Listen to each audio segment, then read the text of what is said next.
Hi, today I want to talk with you for a moment about parables. It isn't possible in a survey course to discuss everything of importance, and this is one topic that is not really discussed in much detail in your reading, and so I want to spend a few moments with you today talking about parables. It is often said that parables are earthly stories with heavenly meanings, and that's true enough as far as it goes.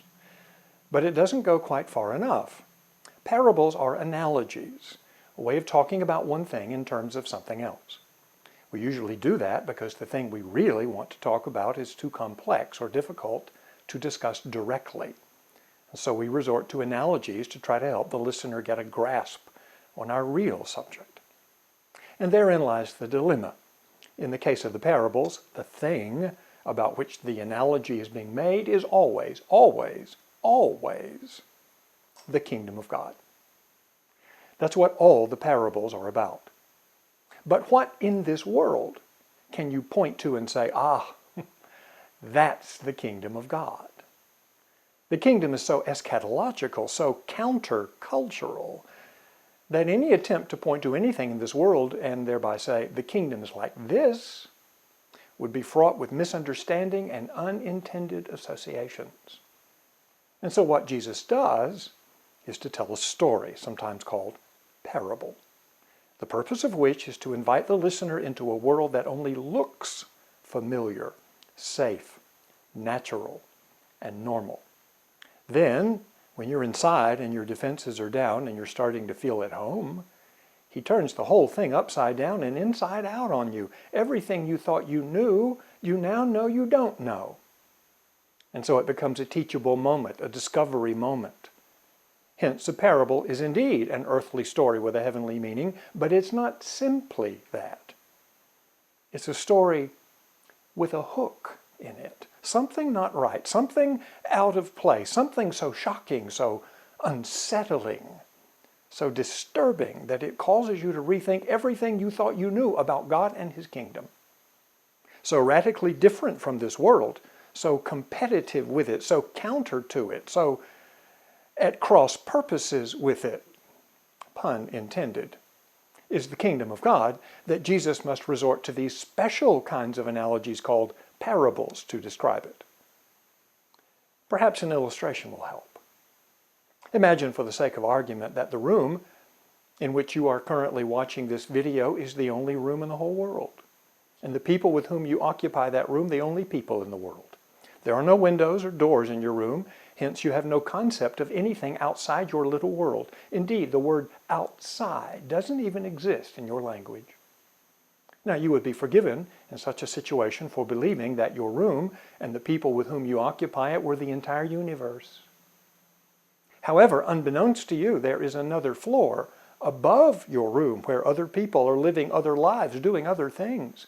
Now, you're not aware of them because you've never been outside your own little world. But they're there nonetheless. Now, suppose a hole were to be torn in the ceiling of your world, the floor of the world above, so that for the first time you were aware of this other world just above you. And suppose some in your world began to call up to the people in the room above, interacting with them, learning all sorts of strange and wondrous things, things utterly inconceivable in your world. Indeed, you discover to your amazement that the people in the room above live lives according to entirely different rules than those which govern life in your world. For example, in the room above, the poor are not regarded as a drain on the system, but rather they are precious and prized. The old and the sick are honored and valued rather than warehoused and discarded. In this world, if one makes a promise, one keeps it, even when it's inconvenient or difficult. And in this world, it's okay to suffer for doing the right thing. Some in the world below find themselves strangely drawn and attracted to this world above. Indeed, a few become so captured by this new world and its new way of living that even though they still live in the world below, they start to think of themselves as really belonging to the world above. Though they are still in your world, they are no longer of. your world. The knowledge of the room above, having broken through into their world, has changed them forever. That's what Jesus meant when he described the inbreaking of the kingdom of God in his life and ministry, creating a new community of people who had caught sight of it, this new room, this new world, a community which he called the church. And so when Jesus talks about the kingdom of God, he's not talking about this world at all. He's talking about an alternative reality that can only be glimpsed through the eyes of faith. That's why he has to use analogies, parables to describe it. And that's why there is always an element of shock and surprise in every one of Jesus' parables. A hook, as I've called it, intended to grab the hearer and shake him out of his complacency so that he can look at life from a radically different point of view. The view from the room above, the kingdom of God. Perhaps the best modern example of how new parables function, in my judgment, are the stories told by the late Rod Serling on his television series from years and years ago called The Twilight Zone. My favorite was an episode called The Eye of the Beholder. The story takes you into a hospital room where a woman is lying in bed, her face all bandaged from recent surgery. Now as the episode unfolds, so does her story. She had been born hideously disfigured and had come to hospital for reconstructive surgery. As she shares her story with the hospital staff who tend to her, whom you see only from the shoulders down, never their faces, you begin to hear the pathos and tragedy of her pathetic life, ostracized as a child, shunned in school, unable to have a meaningful relationship, all because of her horrible disfigurement. Her hopes are at last buoyed by the prospect of a normal life once the bandages come off and her disfigurement corrected. Finally, the big day arrives, and the doctor comes into the room to remove the bandages. He slowly removes the bandages, but when her face is finally revealed, you hear the doctor gasp, "Oh no," and shrink back in horror. She gets up, walks over to the mirror, and looks at her face for the first time since the surgery. "Oh my God," she shrieks, and then buries her face in her hands, sobbing, the surgery obviously unsuccessful. Slowly she pirouettes so that for the first time you catch a glimpse of her face. Donna Douglas. Ellie Mae Clampett of the Beverly Hillbillies, hardly a grotesque countenance. Wait a minute, you say to yourself, what's going on here? I thought she was supposed to be hideous. And then slowly, the camera for the first time reveals the faces of the others in the room, the doctors and the nurses and staff who all bear the same horrible, hideous disfigurement. And then you hear Serling's baritone voice overtone. What is ugly? What is beautiful? Perhaps beauty really is in the eye of the beholder. Now that's a parable. And so when you read a parable, look for the hook. Something out of place, something not quite right, something so unsettling, disturbing, troubling that it causes you to re-examine what you thought you knew. That's what parables do. One example from the New Testament. In the Synoptic tradition, Jesus tells a story about the kingdom of God in which he likens it to a farmer going out to plant his fields. The parable of the sower, we call it. Listen, he says. A sower went a-sowing. And while he was sowing, some of the seed fell along the path, and the birds came and devoured it. But other seed fell upon the rocky soil where there was not much earth, and immediately it sprang up because it had no depth of soil. But when the sun rose, it was scorched, and since it had no root, it withered. Still other seed fell among the thorns, and the thorns grew up and choked it, and it gave no fruit.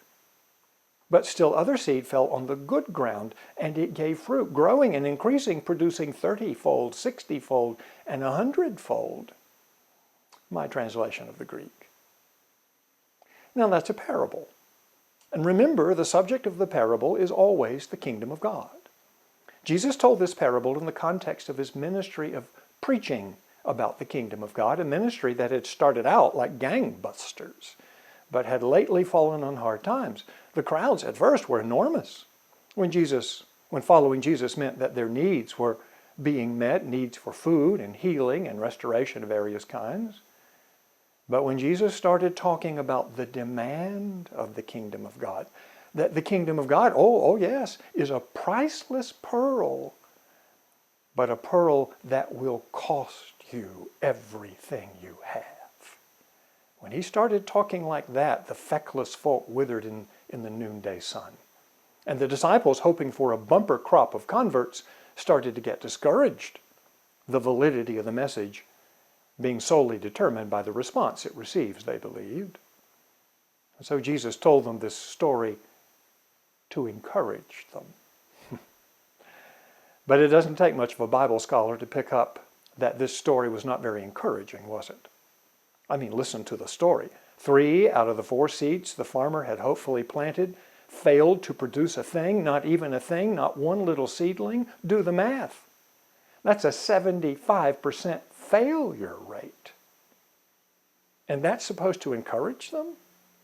And Jesus' disciples, I'm sure, thought, gee, thanks, that's encouraging.